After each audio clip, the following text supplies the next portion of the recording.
इस फिल्म की कहानी एक ऐसे लड़के के ऊपर आधारित है जो एक लड़की के बेड के नीचे छुप जाता है और फिर वो लड़की रात को अपने हस्बैंड के साथ जो भी कार्यक्रम करती है वो लड़का उन्हें छुपकर देखता रहता है। अब ये लड़का कौन है और वो ऐसा क्यों कर रहा है, ये हम आज की इस एक्सप्लेनेशन में देखने वाले हैं। आज मैं जिस फिल्म को एक्सप्लेन करने वाला हूँ उसका नाम है अंडर योर बेड और ये फिल्म 2019 में रिलीज हुई थी। कहानी शुरू होती है और हम मित्सुई नाम के एक लड़के को देखते हैं जो किसी लड़की के घर में उसके बेड के नीचे छुपा हुआ था। वो उस लड़की के पैरों को नीचे से देख ही रहा होता है कि तभी वहाँ पर उसका हस्बैंड आ जाता है और वो उस लड़की को बेड पर फेंक देता है। तभी मित्सुई उन दोनों के कपड़े उतरते हुए देखता है और फिर वो देखता है कि उसके ऊपर वाला बेड जोर जोर से हिल रहा है। वो लड़की दर्द से बहुत चिल्ला रही होती है जैसे कि उसके साथ कोई जबरदस्ती कर रहा हो। अब यहाँ से सीधा कहानी फ्लैशबैक में जाती है जब मित्सुई स्कूल में था। स्कूल में मित्सुई का कोई भी दोस्त नहीं था और वो हमेशा अकेला ही रहता था क्योंकि स्कूल में सभी लोग उसे इग्नोर करते थे और उसके होने या ना होने से किसी को कोई मतलब नहीं था। अब ऐसे ही टाइम बीतता है और मित्सुई कॉलेज पहुंच जाता है। फिर एक दिन क्लास में मित्सुई का टीचर उससे एक क्वेश्चन पूछता है जो उसे पता नहीं था। तभी पीछे से उसे चिहिरो नाम की एक लड़की आवाज लगाती है और उसे अपनी नोटबुक देती है। अब ये देखकर मित्सुई को बहुत अच्छा लगता है क्योंकि इससे पहले उसके साथ इतना अच्छा बिहेव किसी ने नहीं किया था। फिर क्लास के बाद मित्सुई घबराते हुए चिहिरो से कॉफी के लिए पूछता है जिसके लिए चिहिरो भी हाँ बोल देती है। इसके बाद कॉफी पीते हुए चिहिरो मित्सुई से उसकी हॉबीज के बारे में पूछती है जिस पर वो बोलता है कि उसे ट्रॉपिकल फिशेस बहुत पसंद है और उसका पूरा घर एक्वेरियम से भरा हुआ है। वो चिहिरो को बोलता है कि वो उसके घर में भी एक एक्वेरियम सेट कर सकता है जिसके लिए चिहिरो भी मान जाती है। फिर अगले दिन मित्सुई चिहिरो के घर पर एक्वेरियम सेट करने के लिए जाता है पर उसे वहाँ पर चिहिरो नहीं मिलती। इसके बाद कहानी 11 साल आगे शिफ्ट होती है जहाँ हमें पता चलता है कि मित्सुई आखिरी बार चिहिरो से उस कैफे में मिला था और उसके बाद से वो आज तक चिहिरो से कभी नहीं मिला। पर वो अभी भी चिहिरो को भुला नहीं पाया है और आज तक उसे ही ढूंढ रहा है। फिर ऐसे ही एक दिन उसे कुछ डिटेक्टिव्स की मदद से चिहिरो का पता मिल जाता है जिसको पाकर वो बहुत खुश होता है। पर इसके साथ ही उसे ये भी पता चलता है कि चिहिरो की अब शादी हो चुकी है और उसकी एक छोटी बेटी भी है। अब मित्सुई तुरंत ही उसके घर की तरफ निकल जाता है और उसके घर के बाहर छुपकर उसका इंतजार करने लगता है। और फिर जब चिहिरो अपने घर से बाहर आती है तो वो काफी कमजोर और उदास दिख रही थी। वो मित्सुई के पास से निकल जाती है लेकिन वो उसे पहचान नहीं पाती। अब मित्सुई उसे देखकर हैरान हो जाता है कि इन 11 सालों में ऐसा क्या हुआ कि चिहिरो की ऐसी हालत हो गई। इसलिए मित्सुई डिसाइड करता है कि वो चिहिरो को पहले की तरह खुशमिजाज बनाएगा।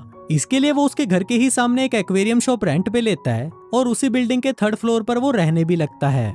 वो अपने रूम की दीवार पर चिहिरो की एक फोटो लगाता है और साथ ही वो वहाँ पर चिहिरो की एक ड्रेस पहनी हुई डमी को भी रखता है क्योंकि मित्सुई जब उस डमी को छूता है तो उसे लगता है कि चिहिरो उसके पास ही है। फिर रात को मित्सुई एक टेलीस्कोप की मदद से चिहिरो पर नजर रख रहा था जो कि अपने हस्बैंड के साथ डिनर कर रही थी। पर तभी अचानक उसके हस्बैंड के पिछवाड़े में चुल सी मचती है और वो चिहिरो को वहीं पर ही पीटने लग जाता है जिसको देखकर मित्सुई भी हैरान हो जाता है। फिर अगले दिन मित्सुई चिहिरो के घर के बाहर जाता है जहाँ वो देखता है कि चिहिरो अपने हस्बैंड को ऑफिस जाते हुए गुड बाय बोल रही थी। अब उन दोनों को देखकर ऐसा बिल्कुल भी नहीं लग रहा था कि कल रात उन दोनों के बीच में कुछ हुआ था। पर जैसे ही चिहिरो मुड़ती है तो हम देखते हैं कि पीटने की वजह से उसकी एक आंख सूज गई थी। अब ये देखकर मित्सुई भी समझ जाता है कि चिहिरो और उसके हस्बैंड के बीच में कुछ भी ठीक नहीं चल रहा।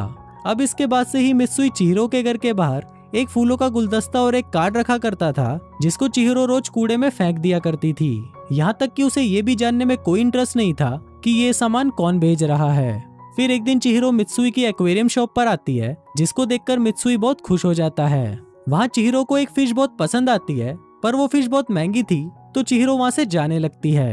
पर तभी मित्सुई उसे रोकते हुए बोलता है कि आज हमारी शॉप की ओपनिंग है इसलिए हम अपने पहले कस्टमर को फिश फ्री में दे रहे हैं। ये सुनकर चिहिरो बहुत खुश हो जाती है और मित्सुई ने भी ऐसा इसलिए किया क्योंकि वो चिहिरो को उदास नहीं देख सकता था। इसके बाद मित्सुई चिहिरो के घर पर फिश टैंक फिट करने के लिए जाता है और फिर टैंक लगने के बाद चिहिरो बहुत ज्यादा खुश हो जाती है और उसे खुश देखकर मित्सुई को भी बहुत अच्छा लगता है। तभी वहाँ चिहिरो किसी काम से दूसरे कमरे में चली जाती है और मित्सुई मौका देखकर उसके घर की चाबी चुरा लेता है और फिर कुछ देर बाद वो उस चाबी की कॉपी बनाकर उसे वापस उसी जगह रख देता है। इसके साथ ही वो एक लाइटर में माइक भी फिट कर देता है और वो उसे चिहिरो के बेडरूम में रख देता है ताकि वो उसके और उसके हस्बैंड के बीच की सारी बातें सुन सके। इसके बाद मित्सुई वापस अपने घर आ जाता है और फिर रात को जब चिहिरो का हस्बैंड वापस घर पर आता है तो उस माइक की मदद से मित्सुई को पता चलता है कि चिहिरो का हस्बैंड उसे बहुत मारता पीटता है। अभी सुनकर मित्सुई को बहुत ज्यादा बुरा लगता है पर वो बेचारा कुछ कर नहीं सकता था। फिर अगले दिन जब चिहिरो अपनी बेटी को घुमाने के लिए बाहर जाती है तब मित्सुई चुपके से उसके घर में जाकर फिश टैंक को साफ कर देता है और साथ ही वो लाइटर में माइक की बैटरी को भी चेंज कर देता है। अब ऐसे ही करते हुए कुछ दिन बीत जाते हैं और फिर एक दिन हम देखते हैं कि मित्सुई चिहिरो के घर में से सफाई करके बाहर निकल ही रहा होता है कि तभी उसे याद आता है कि वो अपनी डुप्लीकेट चाबी तो चिहिरो के कमरे में ही भूल गया है। पर तभी वहाँ पर चिहिरो भी वापस अपने घर आ जाती है। अब मित्सुई के पास दूसरा कोई रास्ता नहीं था, इसलिए वो चाबी को वहीं छोड़कर वहाँ से चला जाता है। अब ऐसे ही कुछ दिन और बीत जाते हैं और अब मित्सुई को लगने लगता है कि रोज चिहिरो के घर पर ऐसे आना जाना ठीक नहीं है। इसलिए वो एक दिन पूरी तैयारी करके चिहिरो के घर पर जाता है और उसके बेड के नीचे जाकर छुप जाता है। फिर रात को जब चिहिरो का पति वापस आता है तो मित्सुई चिहिरो के साथ हो रही जबरदस्ती को उसके बेड के नीचे से महसूस करने लगता है। इसके बाद अगले दिन जब चिहिरो का हस्बैंड सोकर उठता है तो उसे वहाँ पर मित्सुई का भेजा हुआ एक कार्ड मिल जाता है। अभी देखकर उसको बहुत गुस्सा आता है और फिर वो चिहिरो को कुत्ते की तरह पीटना शुरू कर देता है, क्योंकि उसे ऐसा लग रहा था कि चिहिरो का किसी के साथ अफेयर चल रहा है।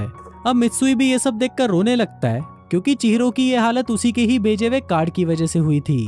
फिर आधी रात को जब चिहिरो का हस्बैंड सो जाता है तब मित्सुई उसके बिस्तर के नीचे से बाहर निकलता है और भागता हुआ उसके बाथरूम में जाता है।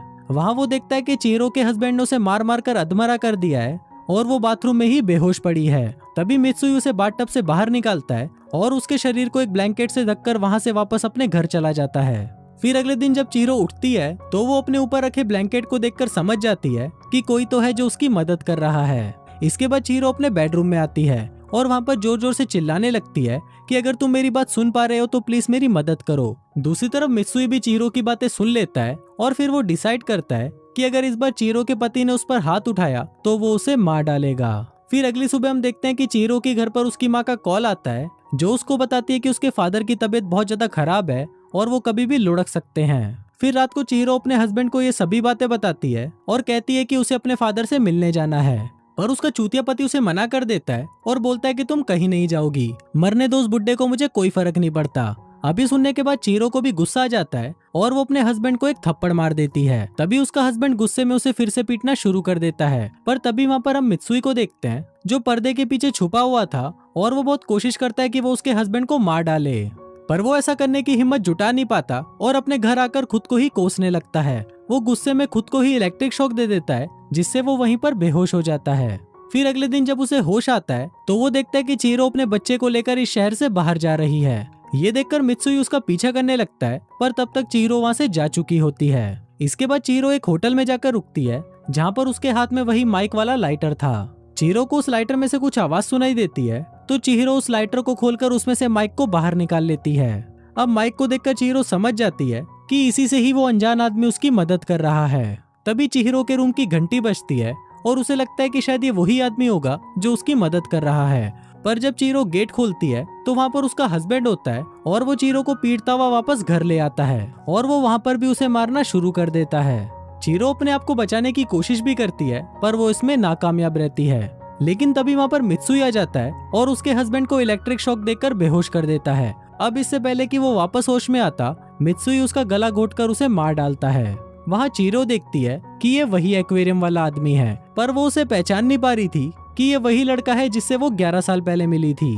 फिर अगले दिन मित्सुई पुलिस स्टेशन जाकर खुद को सरेंडर कर देता है। वहीं दूसरी तरफ चिहिरो उससे मिलने उसके घर पर आती है, लेकिन वहाँ पर कोई नहीं होता, पर उसे वहाँ पर उसके कॉलेज की कुछ फोटोज मिलती हैं, जिसको देखकर उसे याद आ जाता है कि ये उसका क्लासमेट मित्सुई है। इसके बाद चिहिरो भागते हुए पुलिस स्टेशन जाती है और मित्सुई को उसका नाम लेकर बुलाती है।